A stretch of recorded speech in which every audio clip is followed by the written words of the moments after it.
Hi, ladies and gentlemen. I'm here with Dr. Sean Taylor, the conductor, performer, organizer, and master producer for the 2023 Messiah and More concert in Brownsville on December the 12th, 2023 at 7 p.m. Dr. Taylor, thank you so much for joining us and telling us a little bit about your putting together this massive event. So how do you put together all of these different musicians from high schools and universities and professionals, and they're from all over the valley, aren't they? Absolutely, yeah. Every year in the end of the summer, I contact the high school directors throughout Harlingen, Brownsville, San Benito, and see what schedules work out for who can come sing. And this year we have the Harlingen High School South choir is sending some students, and Porter High School in Brownsville.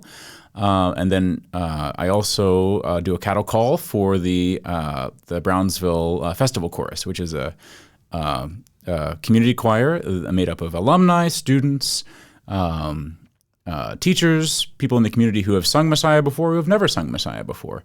And we come together throughout November to rehearse and get those choruses ready. And then they combine with the master chorale at UTRGV to sing our Christmas portion choruses every December. So that's now the 8th year we've done that. Soloists sometimes come from the university, from faculty. Then other times we bring in guest soloists, and this year we have a little bit of both. I'll be singing the bass solos. My wife Diane Taylor of UTRGV faculty will be singing the sopranos. Laura Alamy will be flying in from Detroit to sing the alto solos, and then Ricky Garcia, who is one of our alumni from UTRGV, is now an opera singer, tenor, and local, will be singing the tenor part. Wow. So you're basically covering every musician base that you could in terms of bringing together an incredibly large community of local and regional musicians, as well as inviting specialized guest artists and performing yourself as well as Diane. So what do you find most satisfying about producing something as massive and clearly involved as something like this? I think it's the collaboration between different levels of education and performance is really great. That we have a professional orchestra of violins and oboes and all of the instruments throughout the valley.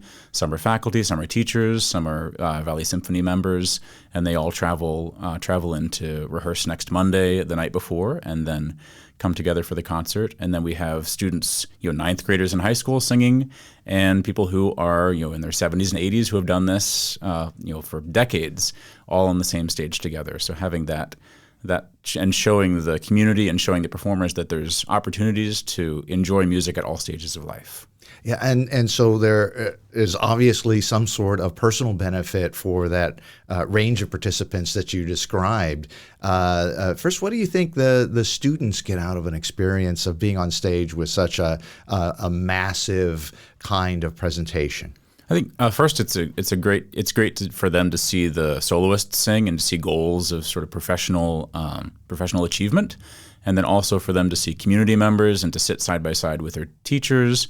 We have a few family members, sons and daughters singing with their parents, and former teachers singing with their former students. And for them to see that there are opportunities at whatever level they're singing, there's always something to do more. That if they're in high school, they can sing in college. If they're in college, they can sing in a community, and they can really make music. And if they're retired from all of that, they can come and enjoy from the audience. So there's really some way to enjoy this concert and all classical concerts at all stages of life. So in your description, it's very clear that not only can the students begin to understand what the standards are of performing this type of music, and indeed any type of music that is of a large scale, but also the emphasis is community, and a broad reach across all sectors of the community, coming together and having a wonderful artistic celebration.